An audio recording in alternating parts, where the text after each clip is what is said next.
सवाल है कि नवरात्रि क्या है, नवदा भक्ति क्या है, और क्या बोले, नवा पाठ क्या है, नौ दुर्गा क्या है, रामनवमी क्या है, सब में नौ नौ लगा हुआ है। समझिए इस बात।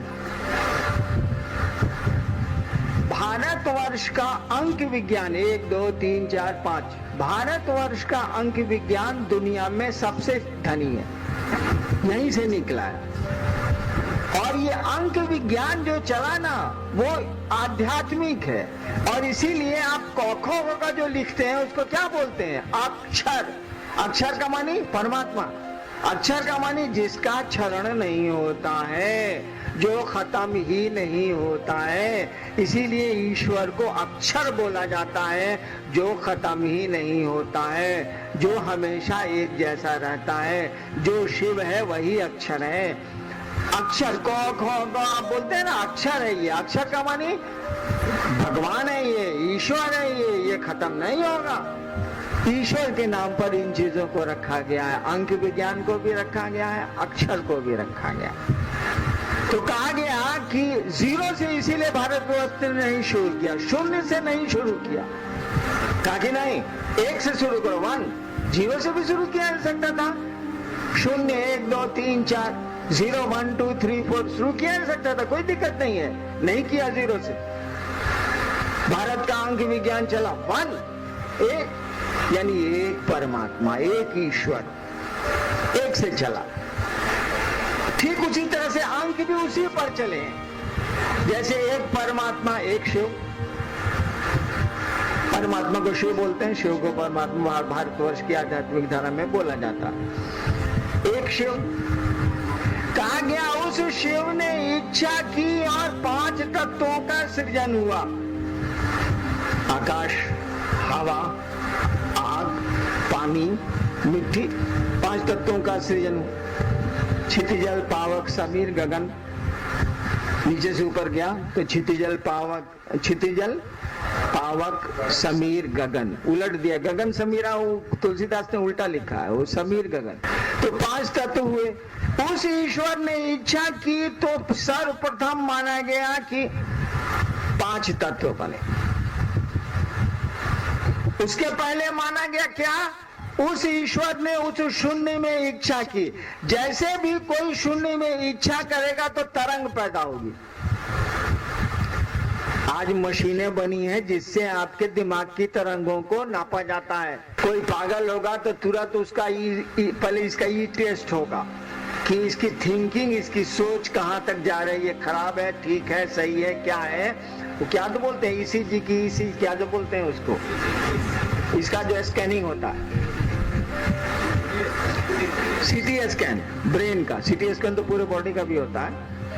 तो ईईजी, हाँ ठीक बोले, आईएएस में हम लोग को पूछा जा रहा था ईईजी क्या है। तो उस ईश्वर ने जैसे उस शून्य था, पूरा शून्य है, कहीं कोई तरंग नहीं है, कहीं कोई हलचल नहीं है, महाशून्य कहा गया, महाशून्य। उसमें उसने इच्छा की, सृष्टि की, जिसको सृष्टि बोलते हैं, सृष्टि की इच्छा बोलते हैं। उसने जैसे इच्छा की तो एक तरंग पैदा होगी। भैया आप चुपचाप बैठे हैं, कुछ सोचिएगा तो दिमाग में एक तरंग नहीं पैदा होगी। मशीन आजकल नाप रही है उसको। कहा गया कि उसने कुछ सोचा तो कोई तरंग पैदा हुई। क्या सोचा, सृष्टि के बनाने को सोचा, और यह भी सोचा कि बनेगी तो रहेगी, फिर टूटेगी। कोई चीज बनेगी तो कुछ दिन रहेगी, फिर टूटेगी। यानी तीनों चीज को एक साथ सोचा होगा उसने। सृष्टि की इच्छा की तो उत्पत्ति, स्थिति, लय, तीनों के बारे में सोचा होगा उसने। जैसे सोचा तीनों की तरंगे आसमान में पैदा हुई, शून्य में पैदा हुई।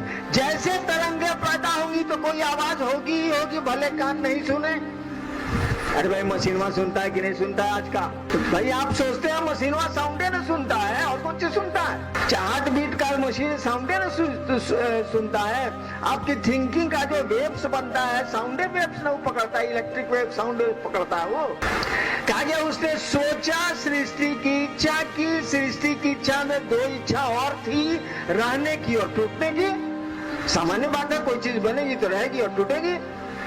जैसे उसने सृष्टि की इच्छा की तो शून्य में कुछ हलचल हुई, कोई तरंग बनी, और जब कोई तरंग बना, कोई वेव्स बना तो एक साउंड हुआ।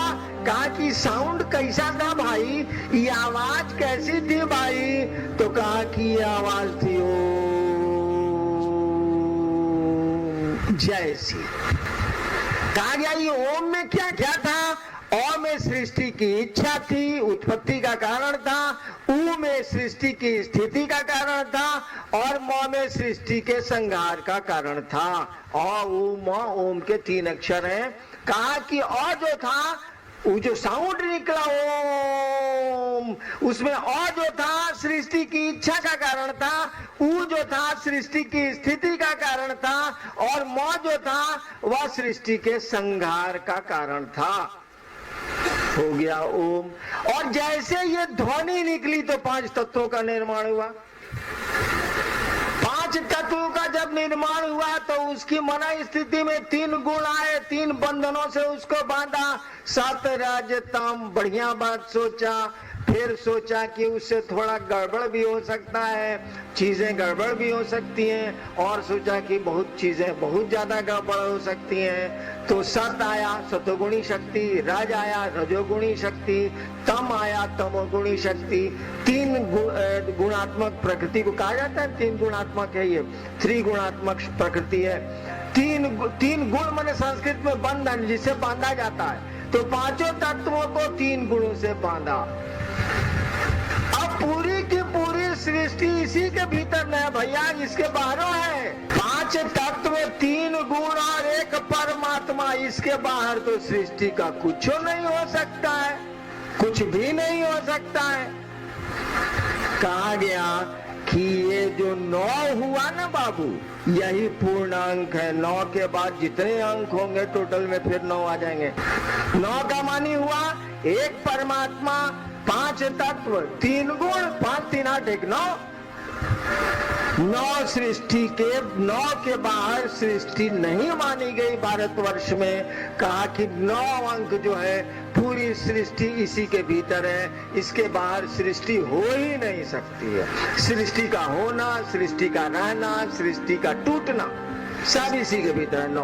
और ये जो 5 तत्व निर्मित हुए, उसने जो सोचा और 5 तत्व निर्मित हुए, 5 तत्वों को बांधने के लिए 3 गुणों का की जो उत्पत्ति हुई, इसमें कितनी ताकत थी भाई जी, बड़ी शक्ति थी। तबे ना पूरी की पूरी सृष्टि बन गई, उत्पन्न हो गई, रह रही है, टूट भी रही है, पल प्रतिपल ये काम चल भी रहा है। कहा कि बड़ी शक्ति है उसकी इच्छा में, उसने सोचा और ये सब कुछ हो रहा है। कहा उसकी सोच, उसकी इच्छा ही न शक्ति। पूरी की पूरी सृष्टि बनाए उसने मात्र सोच के। कहा कि जो बना ना बाबू, इसमें पावर था कि नहीं था? कहा कि यही न शक्ति है उसकी, शिव की इच्छा ही शक्ति है। भारतवर्ष का तंत्र इसी बात को कहता है, शिव की इच्छा ही शक्ति है, यानी उसने सोचा है उसमें शक्ति है। और कैसी शक्ति है? कहा कि एक बात बताते हैं, मिट्टी जो सबसे नीचे है, 5 तत्वों में सबसे नीचे का तत्व है मिट्टी, क्षिति तत्व। कहा कि मिट्टी जो सबसे नीचे है, उसके भीतर कितनी ताकत है? उस ईश्वर की इच्छा कितनी ताकत रखती है मिट्टी में? कहा कोटि सौदामिनी भाषाम। मिट्टी में कितनी ताकत है? कोटि सौदामिनी भाषाम। सौदामिनी संस्कृत में बोलते हैं आसमान की बिजली को। आसमान में जो बिजली चमकती है उसको संस्कृत में बोलते हैं सौदामिनी। कोटि सौदामिनी भाषाम, एक आसमान की बिजली चमकती है तो क्या कहर ढाती है? कहा कि करोड़ों बिजलियों की चमक है मिट्टी में। कोटि खाली मिट्टी में है, उसके ऊपर है आग, उसके ऊपर है पानी, उसके ऊपर है हवा, उसके ऊपर है आकाश, उसके ऊपर बहुत कुछ है भी। कहा कि मिट्टी में कितना पावर है? तो कोटि सौदामिनी भाषाम, करोड़ों आसमान की बिजलियों की चमक है मिट्टी में। है नहीं, साला पत्थर से एटम बम बना दे रहा है, नहीं बुझा रहा है। एक वैज्ञानिक है ना आपके देश में, वैज्ञानिक है ना आपके देश में, जो पत्थर से यूरेनियम से निकाल के एटॉमिक एनर्जी बनाते हैं कि नहीं, एटम बम बनाते हैं कि नहीं? आपके देश में ऐसे भी वैज्ञानिक हैं जो पत्थरों से शिव को निकालते हैं, पत्थरों से भगवती को निकालते हैं, पत्थरों से हनुमान को निकालते हैं, पत्थरों से राम और कृष्ण को निकालते हैं। एक वैज्ञानिक आपके यहाँ है जो पत्थरों से एटम बम बनाता है, एटॉमिक ऊर्जा निकालता है। ऐसे लोग धरती पर हैं। भारतवर्ष में तो जरूर हैं जिन्होंने पत्थरों से शिव को निकाला, पत्थरों से भगवती को निकाला। कामरूप कामाख्या में कौन सी है? वो इतना बड़ा पिंडी है ना, और कौन सी? देवघर में कौन सी है? वो बड़ा पत्थर का टुकड़ा, और कौन सी है? देखिए, उन पत्थरों से किसी ने शिव को बाहर किया है, शिव के भास को बाहर किया है, शिव के एहसास को बाहर किया है। वो वैज्ञानिक चला गया, हम लोग लाभ ले रहे हैं।